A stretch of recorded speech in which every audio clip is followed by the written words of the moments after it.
Match শেষে সংবাদ সম্মেলনে নিজের ব্যাটিং অর্ডার নিয়ে তাহিদ হৃদয় বলেন, একজন প্রফেশনাল প্লেয়ার হিসেবে আমাকে যদি বলে তুমি 7-8 বা 9 ব্যাটিং করো, আমি তাই করব। কারণ আমার জাতীয় দলে 7 পর্যন্ত খেলার অভিজ্ঞতা আছে, শুধু ওপেন করিনি। কোনো একদিন ওপেনিংয়েও ব্যাটিং করব ইনশাল্লাহ। লম্বা সময়ের জন্য অধিনায়কত্ব পাওয়া নিয়ে আজ সংবাদ সম্মেলনে লিটন দাস বলেন, সত্যি বলতে খুব একটা কথা হয়নি। তারা সিদ্ধান্ত নিয়েছে, তারা মনে করেছে আমি যোগ্য।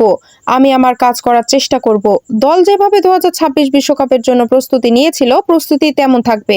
অবশ্য এখনো যথেষ্ট সময় আছে।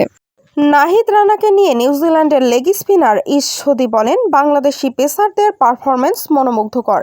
যেভাবে বল করেছে, বিশ্বের যে কোনো দলকে চ্যালেঞ্জে ফেলতে পারবে।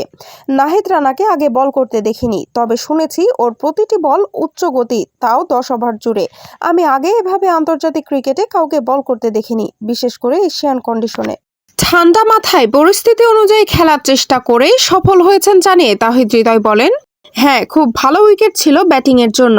যখন রান আসছিল না, আমি ম্যাচের পরিস্থিতি নিয়ে ভাবছিলাম। সেই পরিস্থিতি মানিয়ে নেওয়ার চেষ্টা করেছি। তখন আমাদের রান প্রয়োজন ছিল, এ কারণেই আক্রমণ করেছি। বাংলাদেশ ক্রিকেট ঠিক পথে এগোচ্ছে জানিয়ে spin bowling coach Mushtaq Ahmed বলেন, সাদা বলের ক্রিকেটকে শক্তিশালী করতে হবে। এটা তরুণদের বিশ্বাস তৈরি করে। সাকলাইন রিপনের মতো অনেকে আছে নতুন। বেঞ্চ শক্তিশালী করতে হবে, আবার ম্যাচও জিততে হবে।